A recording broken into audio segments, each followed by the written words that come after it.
Hello बच्चों, कैसे हैं आप? क्या हालचाल आपके? Welcome to CMA final CFR syllabus. Vast syllabus actually कहना ठीक रहेगा, नॉट सिलेबस ओनली। इंस्टीट्यूट ने मेरे बच्चे इस सिलेबस को ड्राफ्ट करते समय बहुत ही मेहनत किया है वास्ट सिलेबस बनाने के लिए, और उसी सिलेबस के अंदर आज हम लोग एंट्री कर रहे हैं।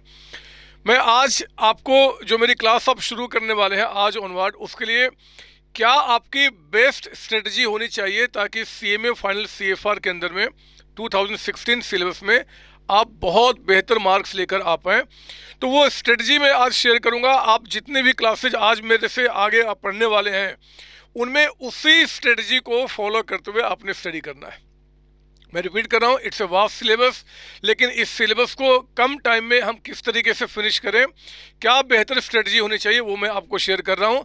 और मेरे बच्चे जो स्ट्रेटजी दे रहा हूँ मैं 2 पार्ट में दे रहा हूँ, तो आपको अगर उससे कम ज़्यादा कुछ टाइम पीरियड आपके पास है तो अपनी स्ट्रेटजी को आप उसी के मुताबिक मोल्ड करेंगे, बट जो तरीका जो टारगेट आपको दे रहा हूँ वो आपको अचीव करना पड़ेगा, ठीक है ना। आइए, ये इंडेक्स है। आपको पता है कि मेरी 2 बुक आपके पास जाती है सीएमए फाइनल सीएफआर 2016 सिलेबस के अंदर में। उन दोनों बुक का मैंने यहाँ पे इंडेक्स आपको दिया हुआ है। हर एक चैप्टर के अंदर में कितने क्लासेज है वो भी मैंने आपको यहाँ बताया हुआ है। एक ओवरव्यू लीजिए, क्योंकि इसी के थ्रू हम लोग स्ट्रेटजी ठीक से बना पाएंगे। तो 2016 सिलेबस के अंदर मेरे बच्चे ये 2 पार्ट आपके पास है, पार्ट 1 पार्ट 2 की बुक। ये पार्ट 1 हमारा। पार्ट 1 में आप देखोगे कि सेक्शन ए पार्ट 1 हमारा जो है ये कंप्लीटली आपका अकाउंटिंग स्टैंडर्ड वाली क्लासेज है। आपके इंस्टीट्यूट ने कंप्लीट 1 से लेकर 29 तक जितने भी अकाउंटिंग स्टैंडर्ड है वो सबको आपको बोला है पढ़ाने के लिए। तो मेरे इस बुक में भी और मेरी क्लासेज में भी मैंने सारे एस कवर किए हुए हैं, 1 से लेकर आपका 29 तक, 1 से लेकर आपका 29 तक सारे मैंने यहाँ पे कवर किए हुए हैं। इस एस में मेरे बच्चे टोटल 47 लेक्चर्स मैंने आपको दिए हुए हैं। हर एक लेक्चर 2 घंटे का आपका है, लगभग, कुछ कम कुछ ज़्यादा होगा, बट जनरली आपका 2 आवर्स का आपका एक लेक्चर मेरा होता है। तो 47 लेक्चर्स ऑफ 2 आवर्स में आप पूरे अकाउंटिंग स्टैंडर्ड को आप एंड करेंगे। लेकिन जो इंस्टीट्यूट के स्टडी मटेरियल के मुताबिक इनका जो वेटेज आपको दिया गया है एग्जाम में कितने मार्क्स का आएगा, वो कहते हैं कि 10 to 12 मार्क्स का वेटेज उन्होंने दिया है। जबकि पिछले 3-4 अटेम्प्ट से क्या हो रहा है, बहुत ज़्यादा वो क्वेश्चंस पूछ रहे हैं। तो हम उस स्ट्रेटजी पे भी आएंगे कि क्या हमें करना है, बट पहले आप सिलेबस को जाने और मैंने कितना क्लासेज आपको दिया है वो समझे। 47, इस 47 में आप देखेंगे कि कई जगह पे मैंने यहाँ पे 0 लिखा हुआ है, जैसे कि AS10 आपका यहाँ पे 0 मैंने किया हुआ है, AS2 में मैंने 0 किया हुआ है। इस 0 का मतलब होता है बच्चे, इसके पैरेलल में हमें इंडेक्स भी पढ़ना है। AS2 है तो आपको यहाँ पे इंडेक्स 2 भी पढ़ना है, इंडेक्स 2 भी पढ़ना है। और अगर आपका वहाँ पे AS10 है तो हमें इंडेक्स 16 जो PPE भी पढ़ना है। ये AS10 इंडेक्स 2 ऐसे जो भी जिनके आगे मैंने 0 लिखा हुआ है वो एग्जैक्टली आपके सेम है जो आपका इंडेक्स में वही आपका AS में। तो उस केस में अगर हम इंडेक्स को पढ़ लेते हैं तो हमारा एस की पूरी तैयारी हो जाती है, एस को पढ़ते हैं तो इंडेक्स की तैयारी हो जाती है। इसलिए मैंने इस क्लास को डिजाइन करते समय मैंने जहाँ पे इंडेक्स में पूरा प्रॉपर मैंने कराया, जैसे कि हमने इंडेक्स 2 इन्वेंट्री में हमने 3 क्लासेज यहाँ पे पढ़ा हुआ है, ये पूरा आपको उसको कवर करता है। हमारा एग्जाम में भी मान लो क्वेश्चन आ गया कि आपका प्रॉपर्टी प्लांट इक्विपमेंट या इन्वेंट्री वैल्यूएशन एज पर AS2 बताइए और आपने इंडेक्स पढ़ा हुआ है, तो बिल्कुल परेशान मत करना, बिल्कुल सेम ट्रीटमेंट वहाँ पे है। वहाँ पे इंडेक्स ना बोल के एस का नाम लिख के फिर आप उसको क्या करेंगे, अटेम्प्ट कर लेंगे, ठीक है ना। तो इसी स्ट्रेटजी के साथ मैंने किया हुआ है। इसमें टोटल 47 लेक्चर है मेरे बच्चे। उसके बाद सेक्शन ए पार्ट 2, जिसमें कि इंडेक्स आपको इंस्टीट्यूट कहता है पढ़ाने के लिए। ऐसे तो उन्होंने अपने इंस्टीट्यूट के स्टडी मैट में स्टार्टिंग में उन्होंने सारे इंडेक्स के पहले एक ब्रीफ आपका डिस्कशन दिया हुआ है सारे इंडेक्स का। तो हम ये मानते हैं कि वो चीज़ कोई रेलेवेंस नहीं रखता है ना, क्योंकि सारे इंडेक्स पढ़ना वो जो स्टडी मैट डेवलप करते हैं उनसे भी नहीं हो पाएगा। तो फिर उन्होंने क्या किया, एक डिटेल डिस्कशन दिया हुआ है, उसी के मुताबिक अभी तक क्वेश्चंस आ भी रहे हैं और आएंगे भी। उन इंडेक्स को मेरे बच्चे मैंने यहाँ पे आपको बताया हुआ है। इंडेक्स 1, 2, 7, 8, 10, 16, 40, 116, 115, इन इंडेक्स को आपने क्या करना है, डिटेल में आपको मेरे साथ पढ़ना है। जैसा अब यहाँ पे लीजेज आपने इंडेक्स 116 में पढ़ लिया 4 क्लासेज, तो उसके बाद अब हमें यहाँ पे नहीं पढ़ना। यहाँ पे लीज अकाउंटिंग जो हमारा है वो आपका एक मैंने छोटा सा एक यहाँ पे इंट्रो दिया, बस वो देख लेंगे, काम आपका बन जाएगा, ठीक है ना। तो उसी तरीके से हमने क्या किया, इसको फिनिश किया। और आप देखेंगे कि ये जो आपका पार्ट है सेक्शन ए पार्ट 2 मेरे बुक के मुताबिक। और फिर आपका सेक्शन बी यानी कि accounting for business combination and restructuring, जिसमें कि Ind AS 103, internal reconstruction, business combination under common control, जिसको पुलिंग ऑफ इंटरेस्ट मेथड भी कहते हैं, डी मर्जर, रिवर्स एक्विजिशन। इन टोटल में आपका 37 लेक्चर्स है, 37, यानी कि सेक्शन ए पार्ट बी और फिर सेक्शन बी, टोटल मिला के 37 लेक्चर्स में आप इसकी मास्टरी कर जाएंगे। फिर हम आ गए अपने सेकेंड बुक के अंदर में। सेकेंड बुक, जो बुक आपकी जाएगी, कलर ये भी हो सकता है, डिफरेंट भी हो सकता है, बट कलर में मत जाना, कंटेंट की बात कर रहा हूँ। इसमें क्या मेरे बच्चे, इसके अंदर में आपका सेक्शन सी पूरा का पूरा मैंने कवर किया हुआ है, सेक्शन डी मैंने पूरा का पूरा कवर किया हुआ है, सेक्शन ई मैंने पूरा का पूरा एग्जैक्टली उसी पैटर्न में, उसी सीक्वेंस में जो इंस्टीट्यूट ने अपने स्टडी मेट में दिया हुआ है, ताकि आपको पढ़ने में कोई दिक्कत ना हो, आप बेहतर तरीके से चीज़ों को समझेंगे। कई सारे इंड AS आपके यहाँ पे, इंड AS 32, मतलब बहुत सारे आप यहाँ पे मेरे साथ पढ़ेंगे। यहाँ पे खासकर valuation of goodwill, valuation of shares, ये वो चैप्टर से जहाँ पे इंस्टीट्यूट ने आपको बहुत परेशान किया अपने स्टडी मेट के अंदर में। अननेसेसरी के जम्पशन, कहीं पे कुछ, मैंने उन सब की काट निकालते हुए बेस्ट चीज़ जो आपके लिए है, जो एग्जाम में अप्लाई करना है, उसी के मुताबिक मैंने सब कुछ यहाँ पे दिया है। कहीं कोई डिस्प्यूट आपके दिमाग में नहीं उठेगा, इस बात की मैं श्योरिटी देता हूँ। तो मेरे बच्चे, ये 43 लेक्चर्स होते हैं। ऐसे देखा जाए तो मैंने उनको इकट्ठा करके आपको यहाँ पर दिखा दिया है। सेक्शन ए पार्ट 1 जो कंप्लीटली आपका क्या था जी, अकाउंटिंग स्टैंडर्ड। ये क्या थे बच्चे आपके, टोटली ये AS थे, उनमें 47 क्लासेज आपके पास है। सेक्शन ए पार्ट 2 यानी कि इंड AS यहाँ से शुरू हो गया, section B C D E, ये टोटल मिला के आपका ये कितना, ये दोनों मिला के आपके 80 लेक्चर्स हो जा रहे हैं। 80 लेक्चर्स AS कंप्लीटली जो आपका वो 47 और बाकी आपका 80, तो दोनों मिला के आपका टोटल 127 लेक्चर्स लगभग इसी के 1-2 आसपास में वो आपके पास गए होंगे। ठीक है ना। अब ध्यान दो, इतने लेक्चर्स को अगर हम पढ़ना शुरू करें 127, तो 127 को अगर मैं एक महीने में 25 डेज भी मानता हूं तो लगभग मेरा 5 मंथ्स का समय लग जाएगा, लगभग 5 मंथ्स का। तो अगर 5 महीना या उससे ज़्यादा का टाइम आपके पास है, जब मेरी क्लासेज आपने परचेज किया है, तो आपके पास इनफ टाइम है बड़े आराम से। अगर पर डे, अगर एक महीने में मैं 25 डेज भी मानता हूँ कि आप पढ़ रहे हो, और पर डे अगर आप एक लेक्चर भी देखते हैं तो भी आप क्या करेंगे, इजिली पूरे कोर्स को ख़त्म कर लेंगे, अगर आपका 5 मंथ से उससे ज़्यादा होता है तो। लेकिन आप में से कई सारे बच्चे जिनके पास 3.5 मंथ्स, 3 मंथ्स, 4 मंथ्स का टाइम होता है और फिर लेक्चर्स को पढ़ते हैं, या इवन दो अगर आपको 5 मंथ्स पहले भी मेरे लेक्चर को आपने परचेज किया हुआ है और पढ़ना आप शुरू कर रहे हैं, तो भी मेरे बच्चे जो स्ट्रेटजी आपको बता रहा हूँ एग्जैक्टली वही फॉलो करना है अगर आपको अच्छे मार्क्स लेकर आने हैं तो।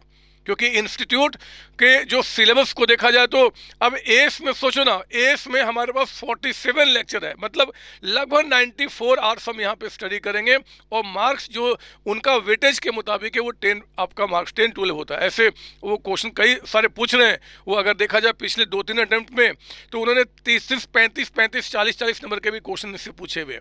हम इनकी भी तैयारी करेंगे, लेकिन तैयारी बिल्कुल स्ट्रेटजी के मुताबिक होगी, जो तरीका बताऊँगा उसके मुताबिक। उसमें मेरे बच्चे मैंने आपके लिए 2 स्टडी प्लान बनाए हैं। एक आपका फर्स्ट, अगर आपके पास एग्जाम के लिए लगभग 3.5 यानी कि 3.5 मंथ्स का टाइम आपके पास है और फिर आपने मेरी क्लास परचेज की है, ठीक है ना, तो उस समय क्या करेंगे, आप इस स्ट्रेटजी को फॉलो कीजिए। आपको पर डे एक लेक्चर आपको पढ़ना है, पर डे एक लेक्चर, पर डे एक लेक्चर, मतलब मैं अगेन आपको 25 डेज लेके चल रहा हूँ कि संडे का टाइम आपका मस्ती या रिवीजन करने का आपका होगा, तो आप उसके हिसाब से एक लेक्चर को क्या करें, आप पर डे यहाँ पे एटलीस्ट पढ़ें। और ये पढ़ना भी हम कहाँ से शुरू करेंगे, बहुत ध्यान से मेरी बात सुनना। हमारी स्ट्रेटजी होगी, आपको पढ़ना है मेरे बच्चे सेक्शन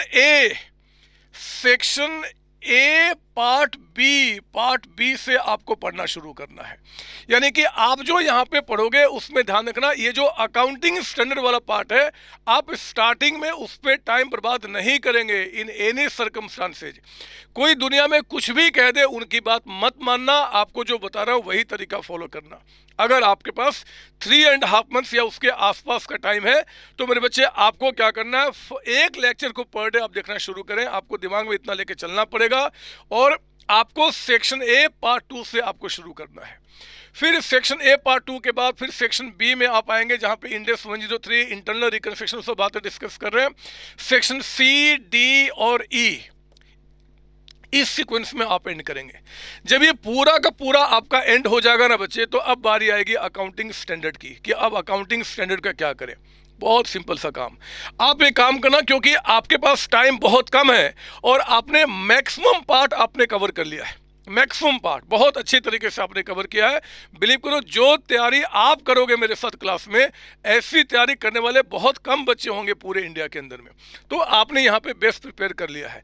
अब हमें एग्जाम में मार्क्स भी लाना है, और वो एग्जामिनर जो बदमाश वो उल्टे सीधे क्वेश्चन एफ कर दिया, उसको भी कवर करना है। कोई बात नहीं, मैंने क्या किया है, एक अकाउंटिंग स्टैंडर्ड का मैराथन यूट्यूब पे आपके लिए बना कर रखा हुआ है, हमारे सीएमए फाइनल सीएफआर वाले बच्चों के लिए। तो आप अगर वो मैराथन देख लेंगे, वो लगभग 8 से 9 घंटे 10 घंटे का मैराथन होगा। अगर आप उसको देख लेंगे, 70% जो आपका अकाउंटिंग स्टैंडर्ड है उसको बड़े आसानी से यहाँ पे आप खत्म कर लेंगे। और एग्जाम में आने वाले जो भी क्वेश्चन आपका अकाउंटिंग स्टैंडर्ड बेस्ड होगा, उसमें 90-95% श्योर होना कि आप इसको देख के ही क्वेश्चन को अटेम्प्ट कर लेंगे। इजली बता रहा हूँ, आराम से। तो इस तरीके से क्या हुआ कि आपने कोर्स भी पूरा लगभग खत्म कर लिया, और आपने स्ट्रेटेजिकली टाइम पे आपका एंड करके, और हाँ, इसके साथ साथ मेरे बच्चे keep revising chapters from my YouTube and और नोटबुक। कई सारे आपके जो एस हैं, इंडेस हैं, कई सारे चैप्टर का मैंने रिवीजन लेक्चर्स यूट्यूब पे ऑलरेडी बना के रखा हुआ, आप वहाँ से रिवाइज करें। जो वहाँ पे नहीं दिखेगा, एक दो हो सकते हैं कि ना दिखे, तो आपने क्या करना, अपने नोटबुक से उसका टाइम पे रिवीजन करना शुरू करेंगे। वो टाइम बहुत लंबा गैप नहीं करेंगे, क्योंकि वीक में आपने एक दिन डिसाइड किया है रिवीजन करने के लिए। तो जो पीछे पढ़े ना, बस उसका पेज पलट लेना कि अच्छा मैंने इस चैप्टर में ये पढ़ा था, ये पढ़ा था, है ना। भूलने का कोई मतलब ही नहीं बनता। अगर भूल भी गए तो क्या दिक्कत है, एग्जाम तक मैं हूं ना आपके पास। आप क्या करो, वीडियो को रिवाइज करके एक बार देख लो, काम पूरा हो जाएगा। ऐसे लगभग हर एक चैप्टर का यूट्यूब पे मेरा मैराथन रिवीजन पड़ा हुआ है, आप जरूर वहां से रिवाइज कर लेंगे। बहुत कम टाइम पीरियड में पूरे कोर्स का रिवीजन हो जाएगा। फिर चैप्टर को बस पेज पलटना है कि अच्छा मुझे आता है, मुझे आता है। ये स्ट्रेटजी आपकी होनी चाहिए। आपको हमेशा कोशिश करना है, कोशिश क्या, कंफर्म्ड, कि आपको अपने सिलेबस को एग्जाम से एटलीस्ट 15 डेज पहले खत्म कर लेना है। एटलीस्ट 15 डेज पहले। थोड़ा सा मेहनत बढ़ाना है तो बढ़ा दो, कुछ भी हो जाए कोई दिक्कत नहीं, लेकिन 15 डेज का टाइम एटलीस्ट आपको होना चाहिए एग्जाम का प्रिपरेशन करने के लिए नहीं, रिलैक्स करने के लिए कि हाँ अब मैं सब कुछ जानता हूँ जी, बस पेज पलटना, पेज पलटना, पेज पलटना, मस्ती करना, ये काम आपको करना है। तो ये तरीका आप अप्लाई कीजिए। अगर आपके पास 3.5 मंथ्स का टाइम आपके पास है तो आपका ये। अब आप कहते हो कि सर मैं तो आपका आर्टिकलशिप में हूँ, और मैं क्या कर रहा हूँ कि आपका पर डे अगर एक को दूंगा तो फिर इतने टाइम कहाँ से लेकर आऊँगा। वो आपकी कॉल है मेरे बच्चे। फिर आपको टाइम को उसी के हिसाब से चेंज करना होगा। वो देखना होगा कि आप उस टाइम पीरियड में आप कवर कर पा रहे कि नहीं कर पा रहे हैं, और स्ट्रेटजी को उसी के मुताबिक आप लेके चलिए। बट मेरा प्लान क्या है कि मेरे हिसाब से इतना टाइम आपको चाहिए अगर सीएफआर को 3.5 मंथ्स में आप खत्म करना चाहते हैं। तो आपने बदमाशी किया होगा अगर आपने लेट क्लास परचेज किया। तो मैं क्या करूँ इसके ऊपर में, अगर आपके पास, मेरे पास दूसरा स्टडी प्लान 2 है जो कि 4 मंथ्स या उससे ज़्यादा टाइम आपके पास अगर है, तो इसमें क्या करेंगे, सेम स्ट्रेटजी यहां भी फॉलो करना है। यहां भी मैं बोलूंगा कि एक लेक्चर पर डे आप देखना शुरू करो, अच्छा रहेगा आपके लिए, है ना। बर्डन कम रहेगा, 2 घंटे ही तो टाइम डिवोट करने, बाकी सब पे करो ना जिस पे करना, हमें क्या फर्क पड़ता है। उसके बाद मेरे बच्चे आपको आपको भी एस को मेरे मैराथन से करना है। मैंने बड़े अच्छी तरीके से आपको वहां पर बताया, बहुत बेहतर तरीके से आपको वो फिनिश करना है। और इसके साथ साथ जो यूट्यूब पे आपका अकाउंटिंग स्टैंडर्ड के अंदर में, मैराथन के अंदर में जो एस वहां पे नहीं दिखेंगे, उनको फिर क्या करना है कि जो मेरे वीडियो लेक्चर्स आपके पास गए हैं, जो कि मैं सब कुछ भेज दिया है, उसमें क्या कीजिए कि उसको देख के उनको आप फिनिश कर लो, आप उनको देख के फिनिश कर लो, और फिर आपका रिवीजन करने का एग्जैक्टली वही तरीका आपका होगा। ठीक है ना। तो ये 2 तरीके का, और मैंने दिखाया था कि अगर 5 मंथ्स, क्योंकि जो कोर्स है हमारा है, अगर कई सारे बच्चे बहुत स्टार्टिंग में दोनों ग्रुप एग्जाम देना होता है, और स्टार्टिंग में तो 5 मंथ्स का टाइम एनफ उनके पास हो, आराम से एक एक चैप्टर को पढ़ें। लेकिन उनको भी, जिनके पास 5 मंथ्स का भी टाइम है ना मेरे बच्चे, आपको भी स्ट्रेटजी पढ़ने का यही अप्लाई करना पड़ेगा। यही सभी के लिए सेम आपका रहेगा, सभी के लिए सेम रहेगा, कहीं कोई दिक्कत नहीं आएगी। अब एक चीज़ बताता हूँ मैं, जब ऐसे पढ़ना शुरू करोगे ना, तो आप कहाँ से शुरू करोगे, सेक्शन ए पार्ट 2 से, यानी कि यहां से शुरू करोगे। ये हमारा इंडेक्स आपका, तो आप इसको पढ़ लोगे, यहां पे पढ़ लोगे इसको। जब स्टेटमेंट ऑफ कैश फ्लो में यहां पे हमने 2 लेक्चर बोला है, क्योंकि यहां पे मैंने ये माना है कि आपने एस में इसको पढ़ लिया है, तो पता आपको क्या करना पड़ेगा उस केस में, जब यहाँ पे आपको आओगे तो क्योंकि मैंने इसको ए से लिंक किया, आपके सिलेबस में एस इंडेक्स दोनों है ना, तो पहले आपको क्या करना होगा, कैश फ्लो स्टेटमेंट को आपको यहाँ पे मेरे साथ स्टडी कर लेना होगा, जिसके अंदर में मैंने आपको यहाँ पे 10 लेक्चर्स दिए हैं, 10 लेक्चर्स पूरे कॉन्सेप्ट को यहाँ पे बता दिया है। क्योंकि इंडेक्स 7 में और एस 3 में बहुत डिफरेंसेज नहीं है, थोड़े से फॉर्मेटिंग का डिफरेंस होता है। तो सारे कॉन्सेप्ट, सारे टाइप के जो क्वेश्चंस आ सकते हैं, सारे डिफरेंट मैंने यहाँ सिखा दिए, फिर उनको इंडेक्स के मुताबिक मोल्ड करके मैंने क्या किया यहाँ पे आपको बता दिया। यानी कि जब यहाँ पे आएंगे तो मैंने खुद वहाँ बोला है कि आप एस पढ़ के आइए, तो आप वहाँ जाके पढ़ लेंगे और फिर इसको देखेंगे। मुझे आप बार बार परेशान नहीं करेंगे कि सर आपने मतलब कि फिर यहाँ पे क्यों नहीं पूरा पढ़ाया, क्योंकि यही स्ट्रेटजी, अदरवाइज दोनों को कैसे पढ़ाऊंगा, फिर तो बहुत लंबा सिलेबस चला जाएगा। समझ लो मेरी बात ना आप? Yes sir. तो ये तरीका फॉलो कीजिए मेरे बच्चे, बहुत बेहतर तरीके से ये क्लासेज आपके लिए रिकॉर्ड की गई है। और बिलीव कीजिए, मैंने आपके इंस्टीट्यूट के स्टडी मटेरियल का एक एक क्वेश्चन, एक एक कॉन्सेप्ट आपके इंस्टीट्यूट का ही नहीं, कोई दूसरे जो प्रोफेशनल बॉडीज है उनमें भी जो अच्छे क्वेश्चन है उनको भी मैंने यहाँ पे कवर किया है। एग्जामिनर जो पास्ट में क्वेश्चन पूछा है या जो फ्यूचर में पूछ सकता है उनको भी मैंने यहाँ पे कवर किया है। आपके इंस्टीट्यूट के स्टडी मैट में बहुत ही लिमिटेड क्वेश्चन है, उससे काम नहीं चलने वाला। तो जितनी पढ़ाई की आपकी रिक्वायरमेंट है, each and every concept, each and every topics I have covered. अगर आप इसको पढ़ के ठीक से एग्जाम देने जाते हैं, बिलीव कीजिए कोई भी क्वेश्चन आपका छूट कर नहीं आएगा, बशर्ते कि वो इंस्टीट्यूट वाले कुछ बदमाशी ना करें। सर बदमाशी कर दिए तो मतलब एस बेस इतने सारे क्वेश्चन पूछ दिए, तो हमने उसकी भी तैयारी बता दी ना, आप उसको करके जाइए।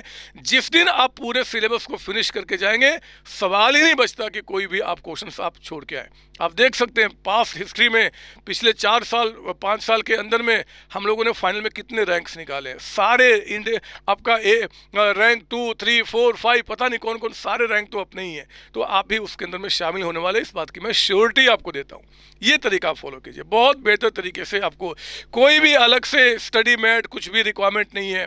और इनको पढ़ते हुए अगर कहीं पे कुछ डाउट होता है, कोई परेशानी होती है, तो आप एक काम ज़रूर करेंगे कि आपने क्या करना है कि जो मेरा डाउट सेशन का नंबर है ना, जब आपके पास क्लासेज आती हैं तो क्लासेज के साथ एक मेल जाता है, जिस मेल में आप मेरी क्लासेज आती हैं, उस मेल में मेरे बच्चे मेरा डाउट सेशन नंबर लिखा होता है। आप उस डाउट सेशन नंबर पे डेली मैं आपके लिए डाउट्स के लिए बैठता हूँ। डेली आपका मंडे टू सैटरडे डेली मैं बैठता हूँ, वो आपका 4 PM टू 7 PM। तो आपको क्या करना है कि 4 PM टू 7 PM में आपको जो भी डाउट होता है, जिस क्वेश्चन में होता है, उसका स्क्रीनशॉट लेके मुझे मेरे व्हाट्सएप नंबर पे, जो नंबर आपको दिया गया उस पर आप क्या करें, स्क्रीनशॉट भेज दें एंड वॉइस को रिकॉर्ड करके आप सेंड कर दो कि सर मेरा ये डाउट है, मैं उसी से मैं आपको रिप्लाई करूँगा। ठीक है ना? मैं टाइम रोज आपका है, एक्सेप्ट संडे को छोड़ के, और कोई नेशनल हॉलीडे हुआ तो मैं हमेशा आपके लिए हूँ।